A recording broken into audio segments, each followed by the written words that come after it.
Olá! O Auditando de hoje vai falar sobre um trabalho inédito desenvolvido pela Receita Estadual do Rio Grande do Sul, que lança um novo olhar sobre a inflação dos alimentos, ao considerar o impacto real sobre diferentes faixas de renda nas diferentes regiões do estado. Trata-se de um estudo técnico, profundo e com grande repercussão social que reforça o papel estratégico dos auditores fiscais na produção de conhecimento para políticas públicas. Nossos convidados de hoje, Giovanni Padilha, subsecretário adjunto da Receita Estadual na Secretaria da Fazenda do Rio Grande do Sul, que falará conosco de Madrid, e Bruno Mota, que está aqui conosco. Ele é auditor fiscal da Receita Estadual, diretor de comunicação da FISVEC e é o chefe da seção de estudos e pesquisas econômico-fiscais da Receita Estadual. Bem-vindo a todos, é uma honra tê-los aqui neste programa e parabéns por esse trabalho inédito realizado na Receita Estadual. Estamos começando então mais um Auditando. Está aqui comigo o Bruno Mota e nos acompanha direto de Madrid, Giovanni Padilha. Uma honra tê-los aqui conosco hoje. E eu já te passo a palavra, Bruno, para tu dar as boas-vindas para o nosso público. Oi, Giovânia, tudo bom? Eu agradeço o convite. Hoje a gente vai ter uma conversa bacana aqui sobre mais uma ferramenta inovadora da Receita Assunto Estadual. Interessante, né? Então, eu tô bem ansioso aqui para saber como vai ser nosso bate-papo. Vai ser legal, vai ser ótimo. Giovanni, palavra contigo. Olá, Giovânia. Olá, Bruno. Olá a todos que nos assistem. Mais uma vez, é uma grande satisfação estar participando aqui do Auditando. É sempre uma honra. Fico muito feliz em poder participar. Espero poder contribuir com esse tema que a gente reputa assim, altamente relevante. Eu já passo para ti, Padilha, a primeira pergunta.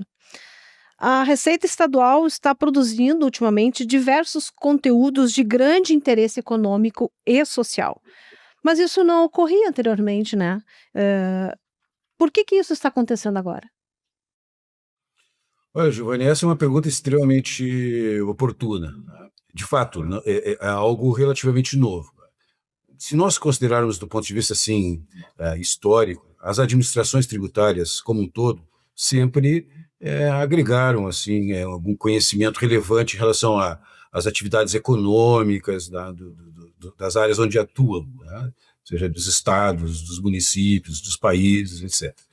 Mas, com o advento da nota fiscal eletrônica, as administrações tributárias, de uma forma geral, passaram a deter uma informação altamente relevante para o ambiente econômico e social, que é a unidade de consumo, ou seja, a nota fiscal eletrônica, e mais especificamente o item, né, permite identificar exatamente o que está sendo consumido, onde está sendo consumido, por quanto está sendo consumido cada tipo de alimento, cada tipo de bem ou de serviço consumido.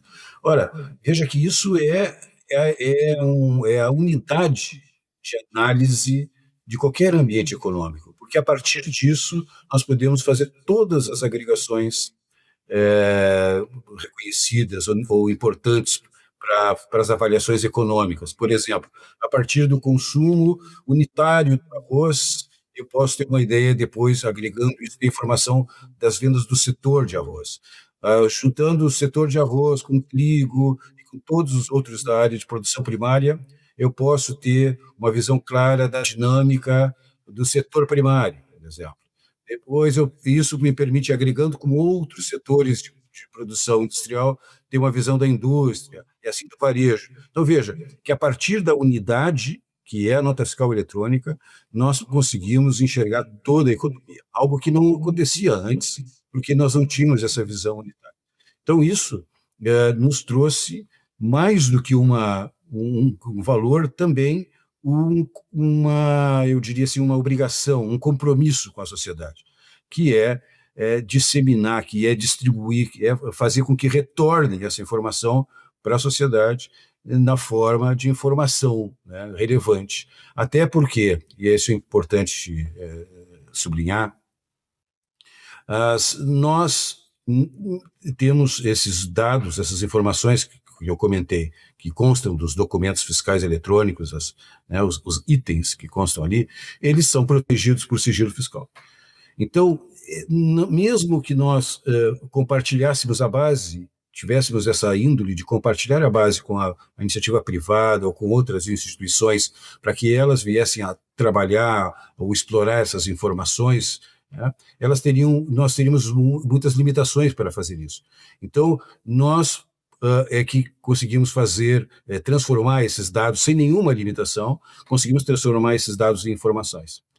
E isso, então, nos coloca, como eu falei, com um certo compromisso de levar essa informação já trabalhada, de outra forma, outras instituições não poderiam fazer.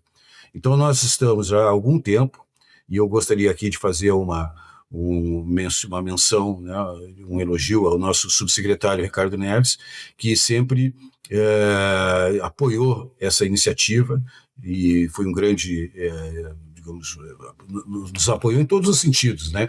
Como uma ideia e também estruturalmente, né? Hoje a divisão de inteligência econômica fiscal, que tinha recursos bem mais reduzidos em anos anteriores, à medida que esse cenário mudou dentro do contexto que eu estou comentando agora, ou seja, desde que percebemos que era necessário, era justo, era oportuno explorar, trabalhar os dados da nota fiscal eletrônica, o subsecretário Ricardo passou a estimular, a dar recursos humanos e materiais robustos para essa unidade que eu comentei, que é a Divisão de Estudos Econômicos, de Inteligência Econômica Fiscal, que era a antiga Divisão de Estudos Econômicos, que é onde o Bruno Mota, que muito nos honra a sua companhia aqui, trabalha, e que então passou a ser a unidade de análise de inteligência desses dados com esse fim social e econômico. Deixa eu ver se eu entendi. Na verdade, a nota fiscal não mudou, os dados continuam os mesmos desde o início, quando surgiu a nota fiscal eletrônica, é isso? O que mudou foi a percepção, foi o aumento de inteligência para que se conseguisse apurar esses dados, é isso? Exato. Bom, os dados da nota fiscal eletrônica, eles, de certa forma, também se tornaram mais refinados, né? Mas estruturalmente é basicamente o mesmo, como tu dizes, né? Desde 2011, digamos assim, que temos uma base completa praticamente em todo o Estado, mas não é só a nota fiscal eletrônica individualmente. Até a tua pergunta me permite me complementar. O próprio ambiente digamos, de inteligência de dados, de exploração, todos os recursos informáticos, né, que tiveram uma expansão exponencial, né, nos últimos anos, também nos permitiu explorar de uma forma muito mais produtiva esses dados, né? Então, realmente, não é só a base que nos propiciou, mas também o contexto tecnológico, e isso é inegável. Por isso que nós e diversas outras administrações tributárias no mundo, né, têm trabalhado no sentido de fazer retornar à sociedade de uma forma mais qualificada todos esses dados que em outros momentos, Giovanni, isso é importante destacar, em outros momentos eram usados apenas para o serviço interno, apenas, por exemplo, e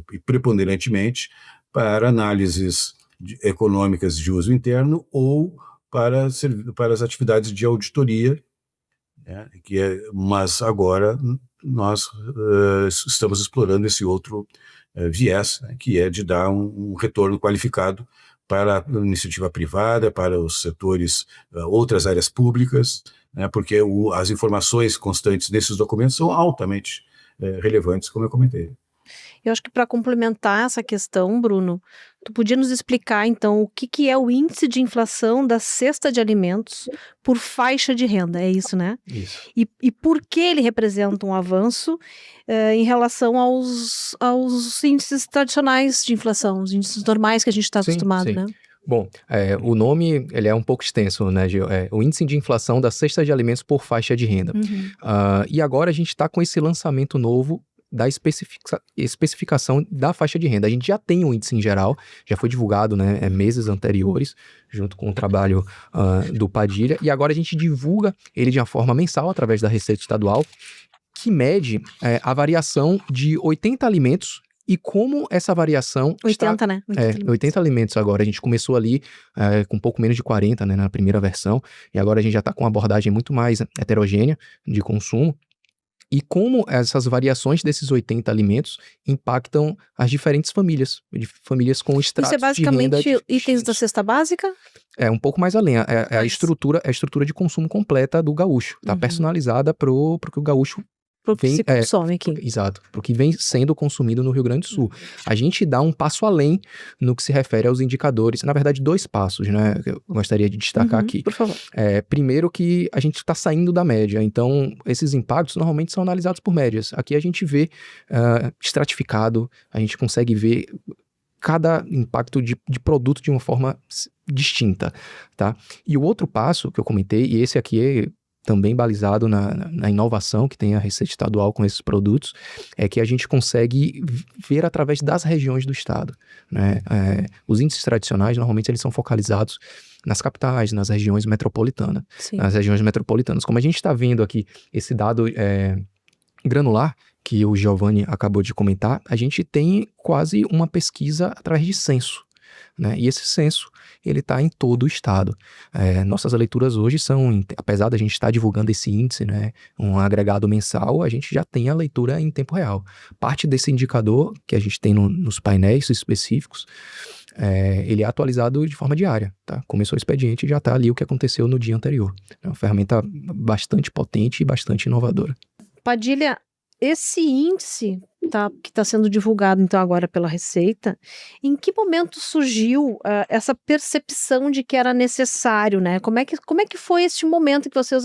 Tu comentaste um pouco no início, mas eu queria assim, por faixa de renda, por quê, né? E não apenas pela média da população. Olha, Giovana, eu creio que isso é um pouco, de certa forma, é uma consequência desse processo de qualificação dos dados, né? Nós iniciamos, veja, é importante entender essa sequência, nós começamos analisando apenas alguns produtos, né? A avaliação de alguns produtos, o que já era relevante, né? Então, nós observávamos, por exemplo, para todos compreendam, né, a variação do preço do quilo do arroz, de alguns produtos, todos esses que o Bruno mencionou, que começou lá com um pouco menos de 40, depois que hoje já são 80. Era uma análise bem individual, de um item específico. Depois, nós percebemos que era possível, na medida que nós conhecíamos a variação dos preços dos produtos e conhecíamos também a estrutura de consumo das famílias, nós percebemos então que nós poderíamos calcular o preço, o custo de toda a cesta de alimentos, né? Por essa lógica bastante simples. Eu tenho o preço dos alimentos num determinado momento e sei quanto as famílias consomem daquele alimento, de todos os alimentos. Quantos quilos elas consomem, né, ou quantos litros, etc. E tem os preços no momento A. Depois, num segundo momento, eu faço uma nova medição e sei que aqueles produtos que tinham um determinado preço agora estão valendo mais ou menos no mercado e eu tenho uma nova estrutura e, portanto, um novo preço. E é isso que o Bruno comentou. Eu só estou sendo talvez um pouco mais detalhista nesse aspecto.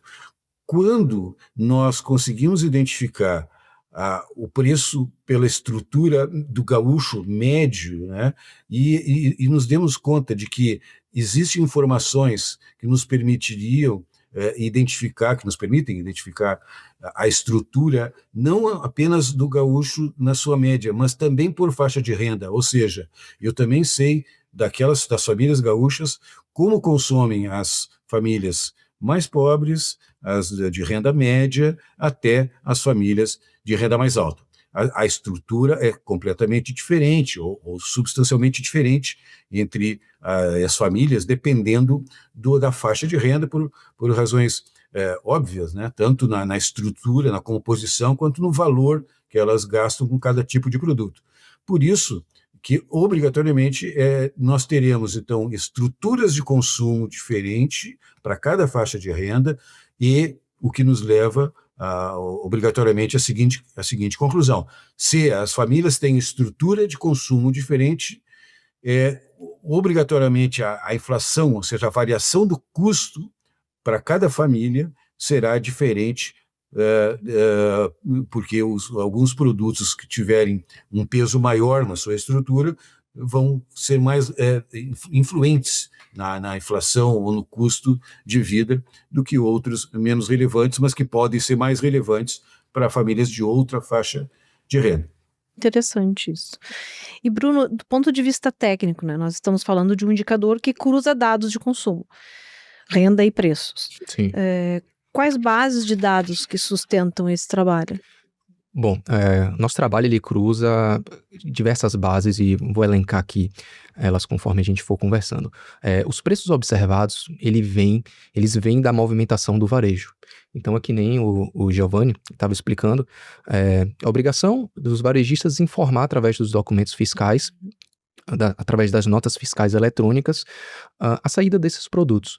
E com base nesses dados, de forma desagregada, a gente coloca um input de inteligência, de tratamento e consegue retornar para a sociedade, através de informações, de conhecimento, dados que são da Secretaria de Fazenda, que são os nossos. Então, a primeira base é essa. A gente tem a base nota fiscal, né, emitidas por atacadistas, varejistas aqui do Rio Grande do Sul. E é uma base bem robusta, mais tarde eu comento aqui dos números dela. Em segundo, e a gente faz já o cruzamento da base consumo e de onde esses gastos vêm através da pesquisa de orçamentos familiares feito pelo IBGE, que é a tabela POF que o pessoal comenta, e a definição desses consumos da cesta por cada faixa de renda. Ali tem também um consumo médio do gaúcho, né? Ele especifica assim diversas regiões do Brasil.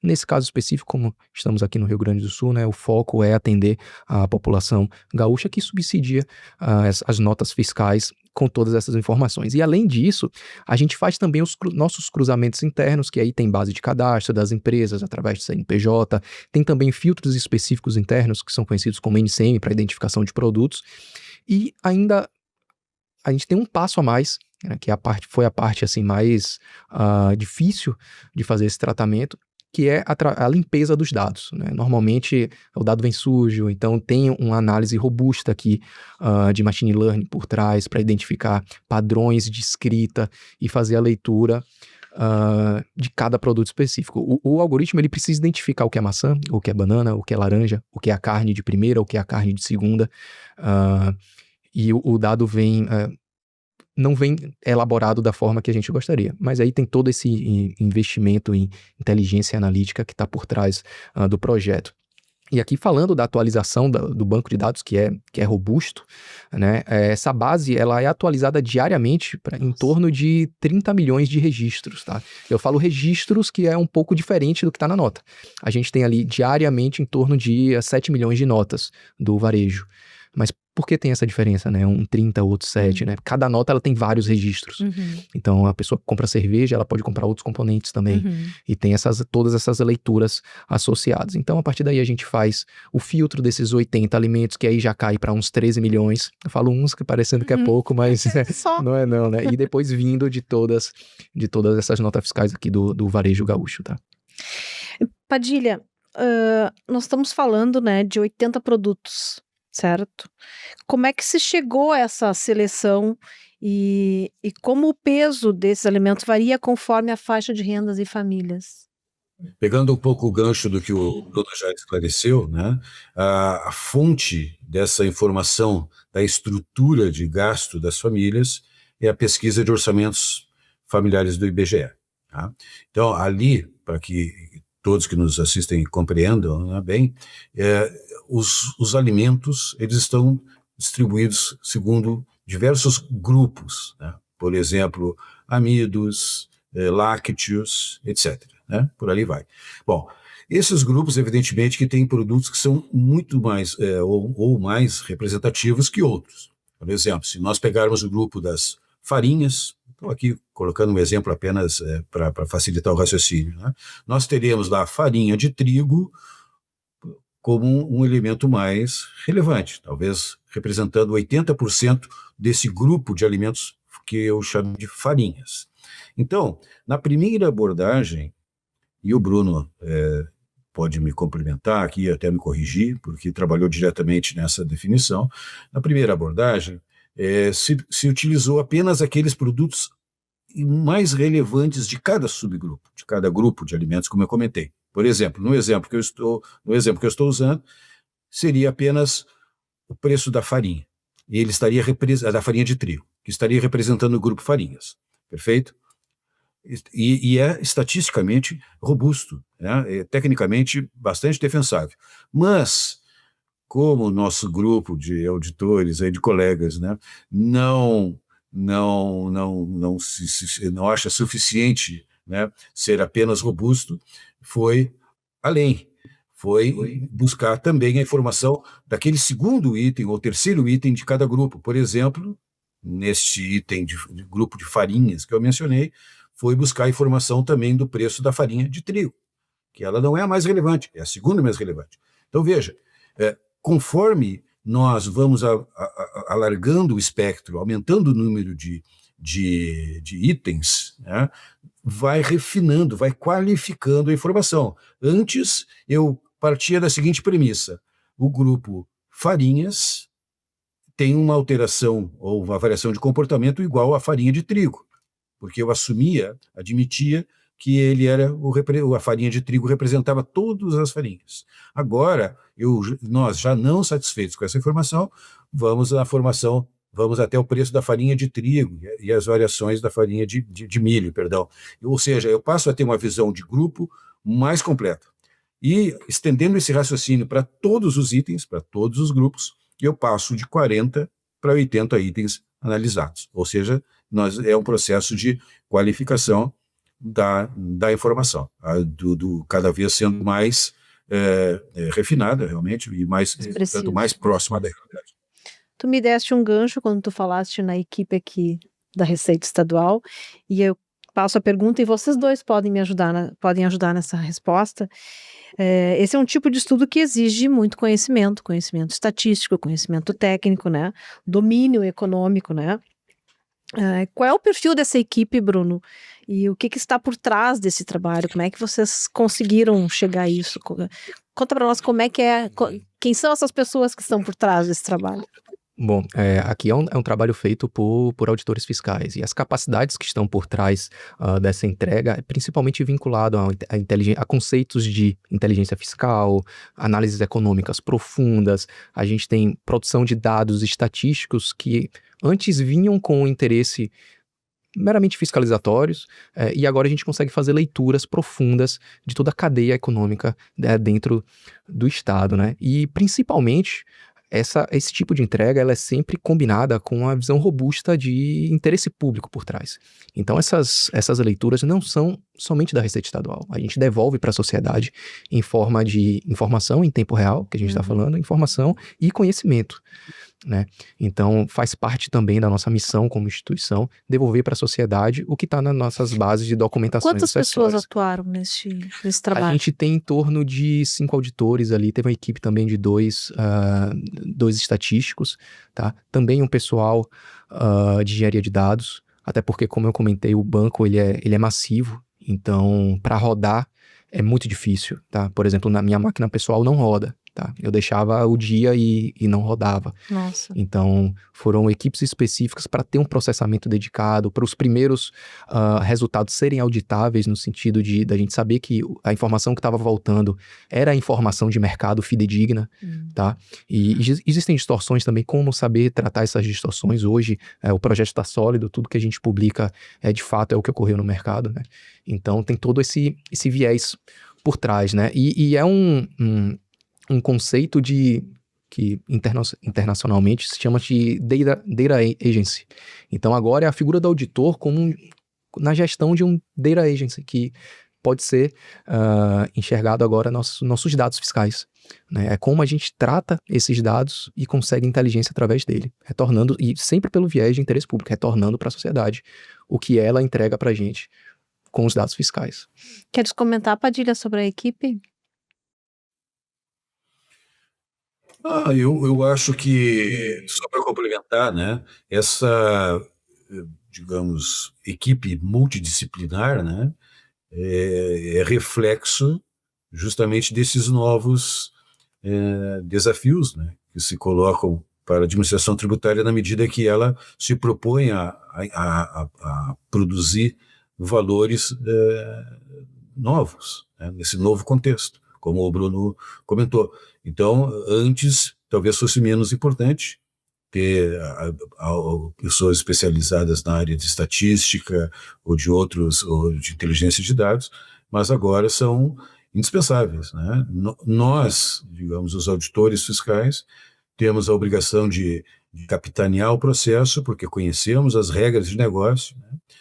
E entendemos o contexto, e para dar direção a esses trabalhos que são, para os quais são indispensáveis as intervenções dos especialistas aí em manuseio, né, e de estatística e de grandes bancos de dados. Continuando contigo, Padilha, pegando o resultado, esse primeiro resultado desse trabalho, né, de 2025, chama atenção que a deflação mais intensa justamente para as famílias de menor renda. Do ponto de vista metodológico, o que explica esse comportamento diferenciado entre os estratos e famílias com renda inferior a 2 salários mínimos? Se deve pelo tipo de alimento consumido? Tu consegue explicar um pouco para nós isso? É exatamente isso, Giovanni. Captaste bem o ponto, né? Isso é reflexo do que nós comentávamos antes, né? A pesquisa reflete reflete a estrutura de consumo das famílias segundo faixas de renda. Ou seja, cada faixa de renda tem uma média de consumo peculiar. Né? E esta, digamos, peculiaridade, né, ela implica que cada vez que nós tivermos alteração nos preços dos alimentos mais relevantes para essas famílias, né, digamos que essa alteração seja para cima, né, ou seja, um aumento do valor de alimentos mais relevantes para um determinado extrato de renda, ela certamente vai ter um impacto inflacionário no seu consumo maior. Eu vou tentar explicar de uma forma bem didática aqui. As famílias de renda mais baixa consomem, em relação à sua renda, né, na sua estrutura de consumo, mais arroz do que as famílias mais ricas, que consomem carne bovina preponderantemente. Né?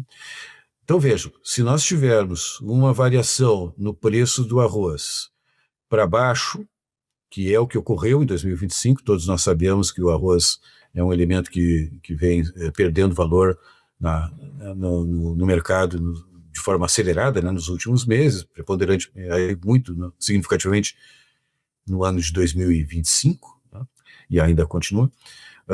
O que ocorre? Essas famílias certamente, e foi o que ocorreu em 2025, né, certamente vão experimentar um alívio, né, no seu orçamento. Né. O que esse alívio se materializa nisso que nós chamamos de uma deflação. Ou seja, uma redução dos custos, o mesmo que ela pagava, o mesmo que ela comprava no ano anterior, né, em 2025, ela compra uma quantidade maior com o mesmo dinheiro, mantendo aquela mesma estrutura. É isso, dizendo de uma forma bem simples, o que faz o movimento de deflação dos alimentos. Por outro lado, nós tivemos um movimento mais tímido no que diz respeito à redução da cesta de alimentos para os estratos de renda superiores, justamente por causa dessa diferença de estrutura. Para fechar esse exemplo, tá, se nós tivéssemos, ao invés de uma redução do preço do arroz, nós tivéssemos uma redução do preço das carnes bovinas, por exemplo, certamente a deflação seria maior, né, ou de maior intensidade nas classes de renda maior do que nas classes de renda inferior. Confirmando o que eu disse anteriormente, essas variações as refletem justamente as diferenças na estrutura de consumo de cada extrato de renda.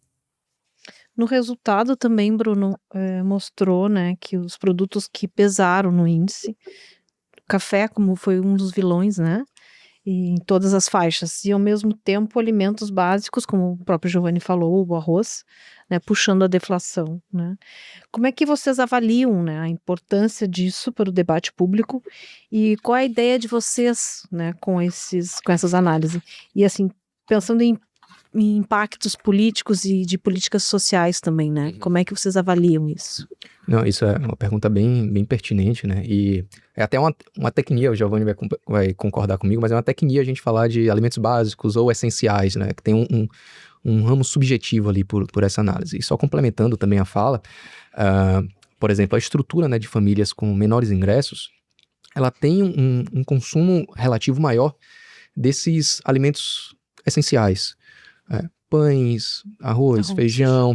Conforme os ingressos vão aumentando, a renda familiar ela vai aumentando, começa a se consumir de forma relativa, por exemplo, carne vermelha, refrigerantes, bebidas em geral, refrigerante, café, vinho, e por aí vai. Então, quando a gente vê nessa estratificação, né, que está com a deflação maior em grupos de menores ingressos, refletindo justamente isso. E aí a gente vê os produtos que têm maior peso nessa cesta.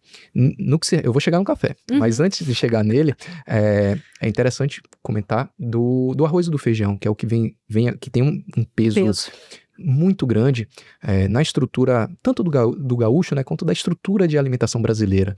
Né? E, historicamente, pelo menos desde a gente puxou os dados ali de 2021 em diante, e esses alimentos eles estão sendo comercializados na mínima histórica, considerando, né, 2021 para frente. E por isso que está puxando a deflação, no caso específico, de 2025, comparando com 2024, né?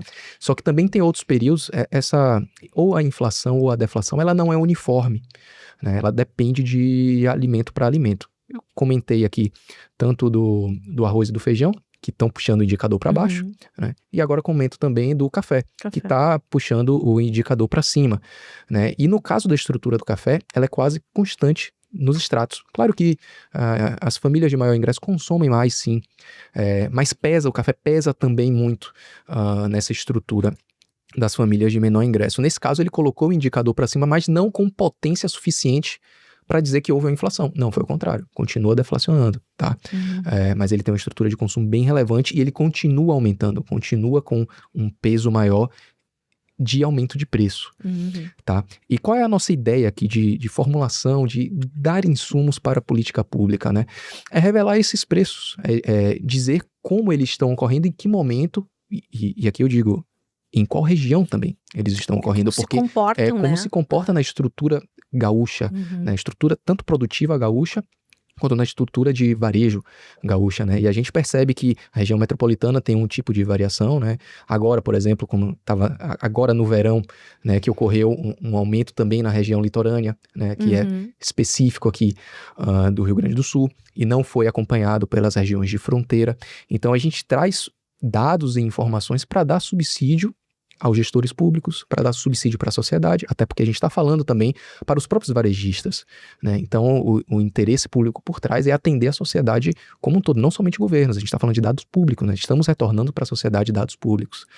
E indo além, a gente comentou também nesses aumentos, da mesma forma que acontece também aumentos repetidos de preço, também acontece essas baixas, né? A gente viu aqui no ano que passou o aumento repetido do café, do azeite, e às vezes tem choque, tem influências de mercado internacional, né? Às vezes alguns se comportam como commodities e tem alguns picos, e a gente consegue ver esses picos refletindo na estrutura de preços gaúcha, né? Comentei do café, do azeite, teve também do ovo no ano passado, o próprio arroz e feijão, como a gente está tratando aqui, e uma gama de produtos, né?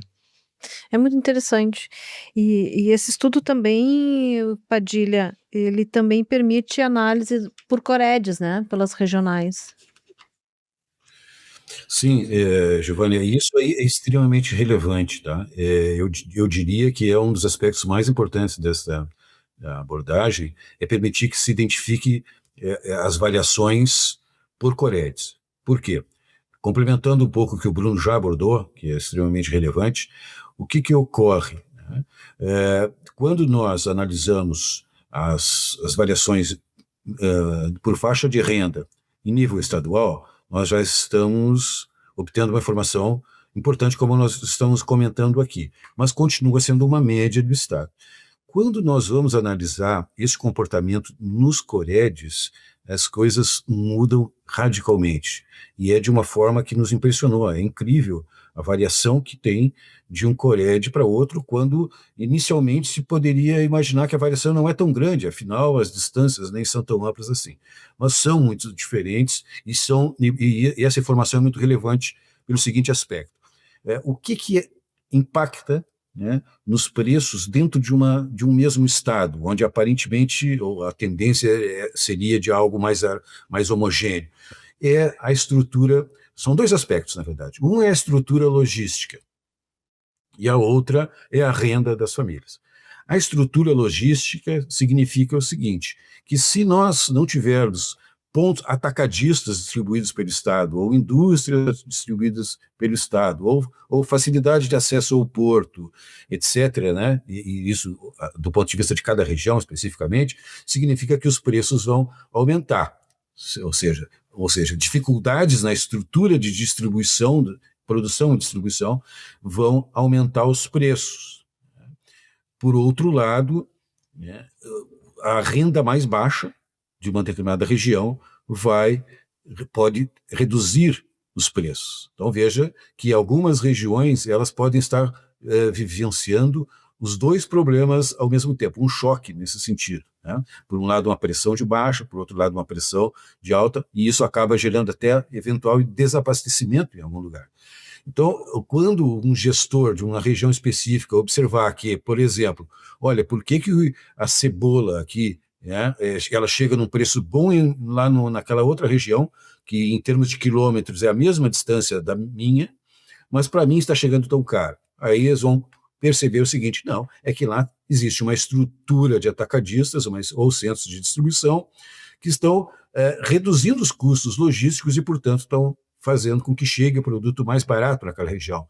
Ora, essa informação pode gerar um estímulo para que os gestores públicos ou até a iniciativa privada identifique essa fragilidade no processo de distribuição e decida, né, isso lhe dê, digamos, o esclarecimento, né, a informação necessária para que opere no sentido de viabilizar uma estrutura dessa natureza. Colocando aqui um exemplo aleatório, só para mostrar como pode ser relevante.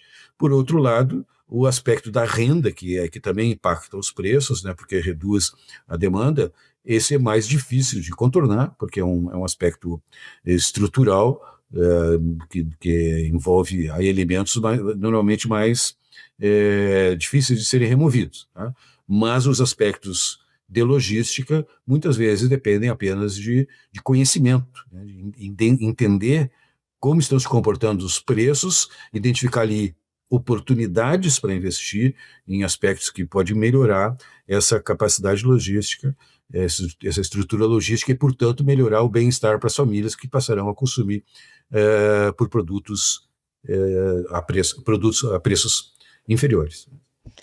Interessante, assim, isso me dá um gancho para outra pergunta, voltando um pouco à equipe, né? Porque a Receita é muito diferenciada, né, no seu trabalho, e está cada vez mais, né, com a ajuda das inteligências, né, isso tem aumentado cada vez mais. E eu queria que vocês me respondessem, assim, qual é o papel do auditor fiscal neste momento, né, em que se tem acesso a tanta informação, né?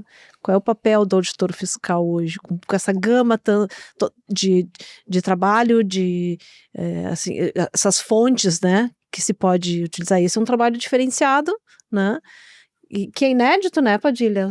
Vocês estão na frente, né, já, como outros trabalhos, o Rio Grande do Sul sempre sai na frente, né? Como é que vocês veem aí o papel do auditor fiscal? Bom, no debate de desenvolvimento, debate público, aqui a gente tem um profissional, eu digo, o auditor fiscal, que excede em diversas capacidades. Estou falando de interesse público, de visão pública, visão social, e também agora pelo prisma que a gente está discutindo aqui de capacidade analítica, né? Então, eu vejo que na prática é de fato uma atuação de carreira de Estado, e com certeza a FISVEC enxerga por esse prisma, e é um prisma que a sociedade tem enxergado também, o auditor fiscal, não também com o viés fiscalizatório, que esse tem de existir. A nossa razão de existência vem por aí, mas também com um leque amplo de capacidades, principalmente vinculado a esse novo contexto de desenvolvimento social. E isso a sociedade nos pede, por isso os governos nos pedem que entreguem projetos e valores associados a isso, sabe? Muda o prisma da perspectiva da Secretaria de Fazenda. Muda, só amplia, né, Padilha? Eu concordo plenamente com o Bruno, né? Que nós teremos, né, pela frente, e aqui eu até posso fazer alguma referência no caso do contexto nacional, né, com a reforma tributária, é uma nova administração tributária. É altamente relevante nós termos isso muito claro, né? Os adventos tecnológicos e todas as grandes mudanças nas instituições de Estado, né, elas colocam a administração tributária num outro patamar, ou diria, numa outra perspectiva. Eu acho que essa seria a expressão mais correta, né? Nós temos que superar aquela visão tradicional de algumas funções muito rígidas do auditor, que continuarão sendo importantes, tá? Como a própria fiscalização, a contribuição para a política tributária, né? E todos esses processos tradicionais que continuarão sendo importantes, mas o que não exclui, não afasta a necessidade de nós termos uma clareza de quais são também as novas perspectivas, os novos desafios. E esse novo auditor, ele não é apenas alguém que vai ter um grande domínio dos aspectos tecnológicos, porque isso será um perfil, digamos, profissional exigido em todas as áreas.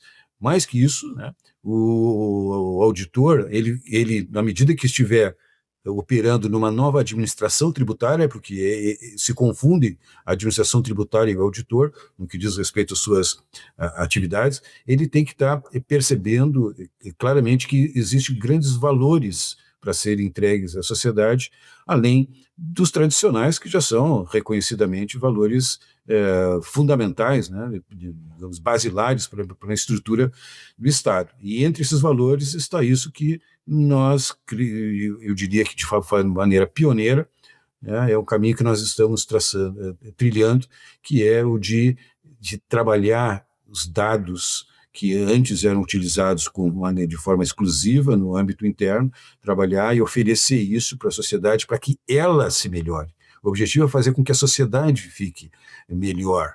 Não é apenas uma atividade, eu diria assim, um aspecto apenas pragmático, né?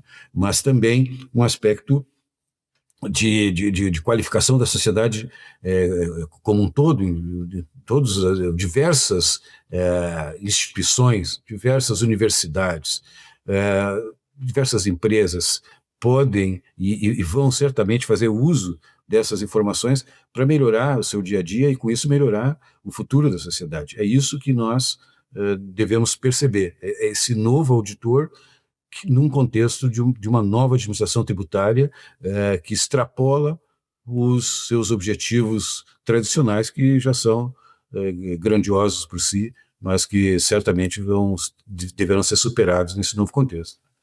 Estou aproveitando isso, Bruno, que o Padilha falou. É importante mostrar neste momento, né, que a Receita Estadual, que o papel do auditor fiscal não é simplesmente arrecadatório, né? Tirar um pouco do cobrador de impostos, né? Aquela marca pesada que se tem, né? Geralmente as pessoas, né, têm esse preconceito com o auditor fiscal, né? Que ele entra na empresa para fiscalizar. Então nós estamos diante de um novo de uma nova carreira, um novo formato de auditor fiscal, é um novo papel na sociedade. Sim, eu entendo o estereótipo porque o imposto ele não é um assunto simpático Não.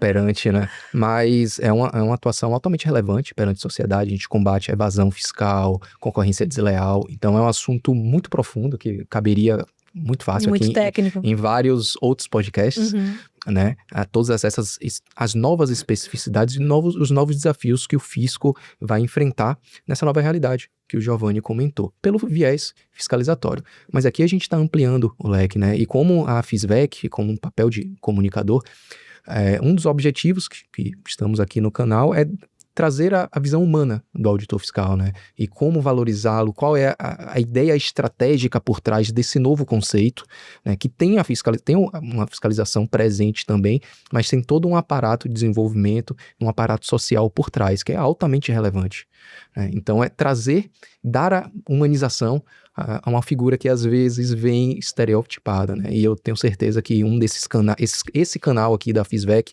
que é o Auditando, a gente também tem um outro ali, que é a TV a FISVEC, que cumpre muito bem pelos feedbacks que a gente recebe, diversos pontos da sociedade, cumpre muito bem e a gente está conseguindo esses objetivos, né? De forma bem... Mostrar esse outro lado, né? Exato.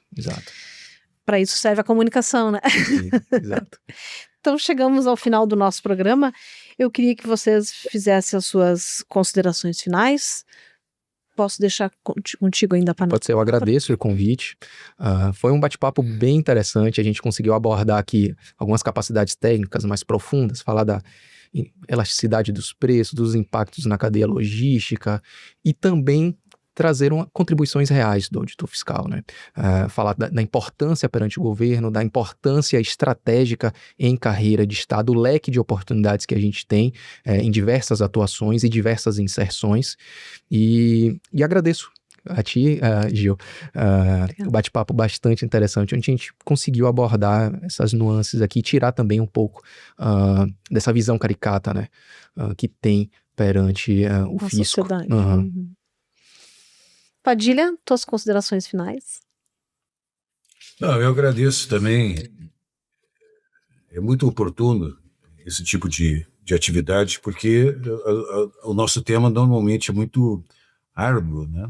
Ele não é muito simples de ser compreendido, e isso nos dá, essas atividades nos dão a possibilidade de tratar com uma certa calma, né? Um certo vagar, esses aspectos e, quem sabe, contribuir para o esclarecimento, tá?